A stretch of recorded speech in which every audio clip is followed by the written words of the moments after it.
Hey everyone, Kyle once again, and welcome back to the next episode review for Call of the Night, episode 4. And I would say I thought it was another really great and hilarious episode as well.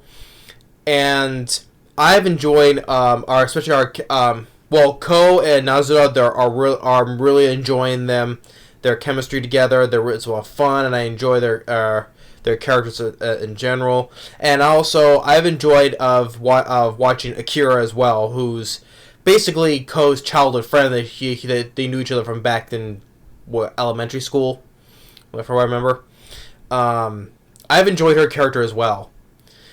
And once again, I keep repeating though, but once again, amazing shots of the background, well done animations of the night, of the color of night, you could say.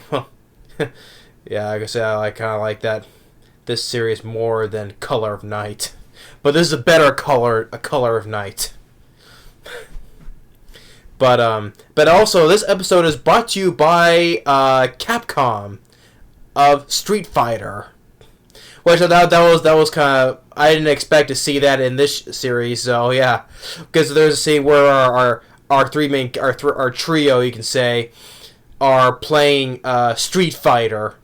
It is legitimate Street Fighter, because you see the logo of Capcom, the brand that makes owns a Street Fighter, Capcom, which is like I haven't seen like kind of like a video brand game like Capcom or Street Fighter. The last time I saw one was probably like last time I saw was like a legitimate like video game company and series. That was Bento.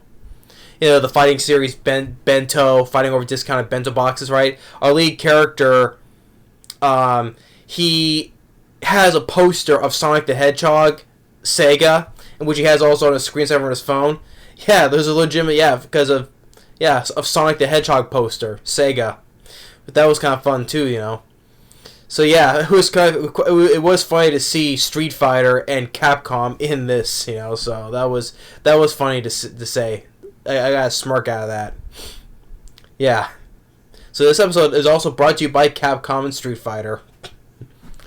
But anyway, as for our characters, they are a lot of fun in this episode, and how it opens up was for the first 2 minutes or so. It opens up with Akira. Like, it kind of funny, shows how beautiful the animation is when it shows the nighttime. But when it comes to, like, which is kind of like a fun thing where it's in the daytime, it's just really bland, basically like gray and washed out, basically. Which is kind of funny because it's like a boring gray washed out daytime. When it comes to nighttime, it's very beautiful at nighttime. You know, quite definitely how opposite it is. But it shows like her Akira's day in the daytime at school, you know, and I think it's so interesting with Akira. Well, the thing is, doesn't sleep. She's also not sleeping very well as well. Probably not doing well at school too. Anyway, she like I said, I probably said in the last episode, like how she is kind of like same with Ko. You know, sometimes not sleeping well, but especially not doing it at school. But since Ko doesn't go to school, but she's kind of like maybe she's not doing well at school either. You know, but not sleeping well either. And how it's just like, you know, how in her class, where her teacher is like patting one student in the head because he's falling asleep in class, saying, "Hey, you know, make sure you get some sleep. You know, it's healthy for you because it'll be good for you more in the long run when you're an adult." You know, so. And we see just more how it's just, you know, just her coming home, taking a bath, going to bed, you know. And then her just getting up early, since it's still nighttime, going out at the nighttime, you know, because she always says she wants to go to school, like, hours early. And that's when she's meeting with Ko, and then there's not, and when Nazu's not. Well, before she meets them, because Ko's looking for, Nazu is looking for Ko this time. Like, Ko sees her, but just walks away. And then to leave into with Nazu trying to find him this time. And because Ko's been thinking about that kiss, you know, basically, from the last episode, you know. And also, not only before that, we see him passing by our three drunk trio. From that keeps popping up every episode, which I'm like, it's fun to see these guys. Like they're drunk once again, and they see a couple on a bridge kissing, saying, "Hey, they're kissing. That's cool. Let's get some more drinks." So, and then like since Ko has no experience how this love thing works, or basically lust, where he thinks since with a single kiss like that, he automatically thinks that he's in love already, and now he's ready. Since he accomplished his mission, now he's gonna become a vampire. He's so excited about it.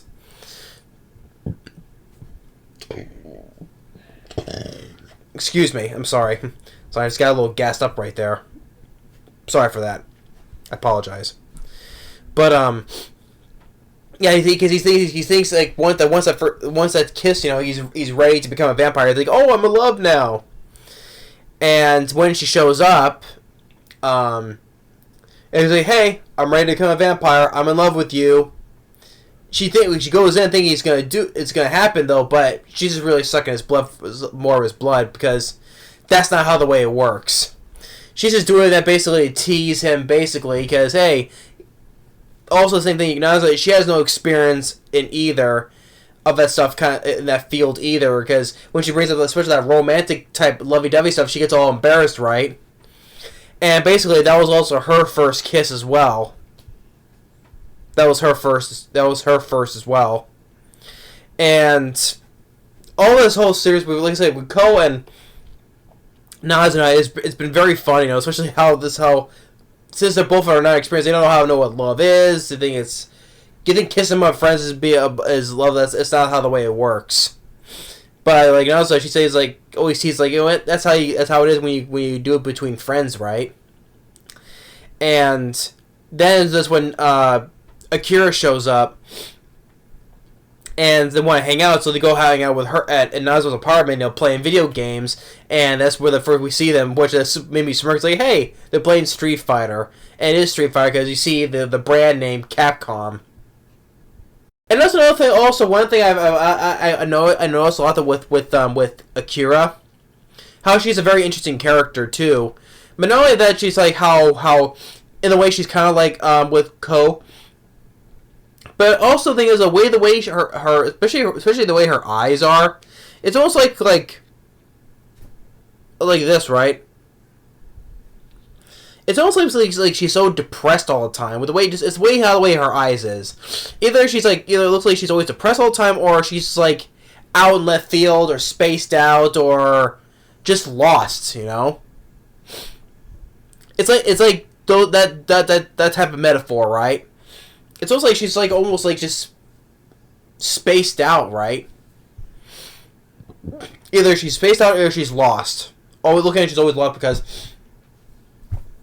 Well, the thing is, like I said, probably said she hasn't sleep that well. Maybe she's maybe like I said, she's kind of like Ko in a way. But the thing is, I think she's also a very interesting character. I think she's also a fun character too. And just like after that Street Fighter game, they want to play like well, they talk about the whole kissing thing. If you win, get a little kiss on the friends. But Akira's like, huh? And now there's always teasing, right? Because it's fun for her to make lewd jokes though. But when it comes to all the romance stuff, she gets all flustered and embarrassed. But then they want to talk about well, they want to put it comes to the next video game, which is like a one of those dating video games, right? It's like they like I wish I never played one of those though, but it's if you go on the channel, there's a guy I talked to well through comments though, but Wild Boy 669 he plays like those online those video games. They're kind of like those kind of Japanese video games, right? They're kind of like dating games or whatever, right? You can check it out on his channel, Wild Boy 669, and he kind of plays those type of video games. So shout out to you, Wild Boy Colton. But it's one of those online dating games, and which is quite funny. That it opens up with these three girls in the video game. There's these three girls, and that's about to how going to school, right? And just Coach is like, since he has no idea how to play this game, and just like he goes, nope, because since he doesn't go to school, he kind of makes it funny how he makes this character he's playing not go to school either. And it's like, what are you doing? Akira's like, what are you doing? I was like, well, I don't want to go to school. And then the next day shows us bumps into this other character, this other female character bumps into, and which Ko says, oh, he likes this girl because when Nazuna points out, oh, because she's got big tits, right, big boobs, and Ko's like, don't say that. But it's because it's funny because he's like, oh, you like that one because she has like a big bosoms, as he's saying it, kind of perverted, like bosoms. I mean, this whole thing is like how Ko is like how he's into this game because it's like, oh, but the thing is, either way, I have to go to school, right? So what's the point of giving the choices, right? I mean, these characters are so much fun, and that's why I'm really enjoying these characters. And then when it comes to time when it's time for them to lie down and go to sleep, right? And even Akira's like, huh? Once again, huh? And even Nazuna, he's like, oh, this time it's a guy, girl, sleep, right?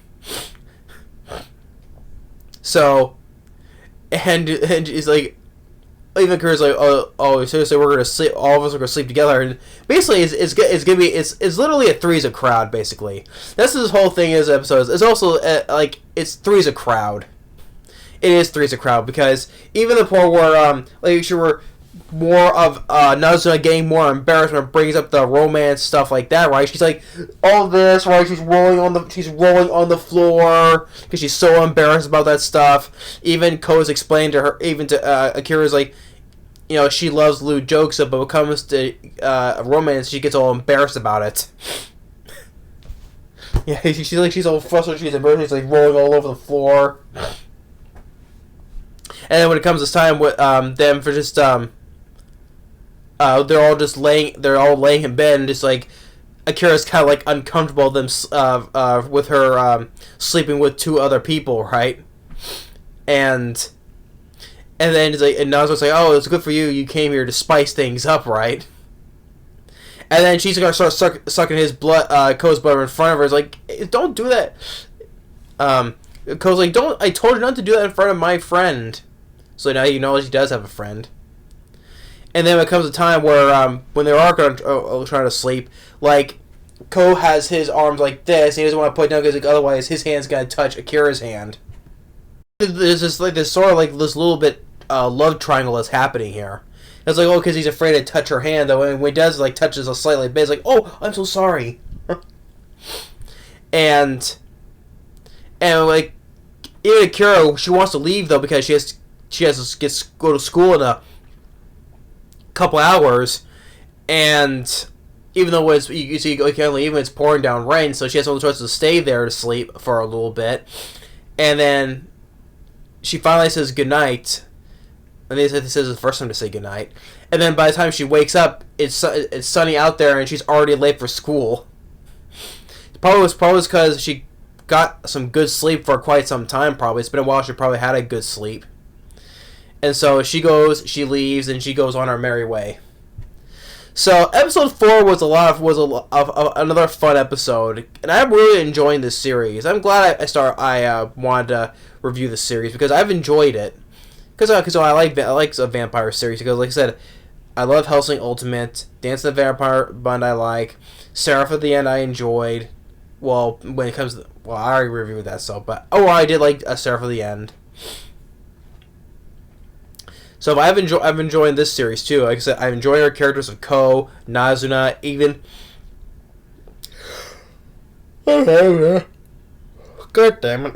Like I said, I can never go through a single video where I tried not to yawn. I can never do it in a video. But as I say, even I've enjoyed Akira. She's also a very interesting character. Like I said, we go the first 2 minutes we get to see how her day goes in life.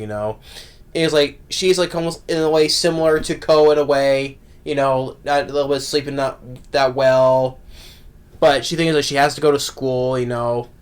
She wants to follow the rules basically, and we see and until Wage gets out and I hanging out with our other two main characters, it's been fun, and I've enjoyed it. As I said, it's basically it was three's a crowd this episode basically. That was fun.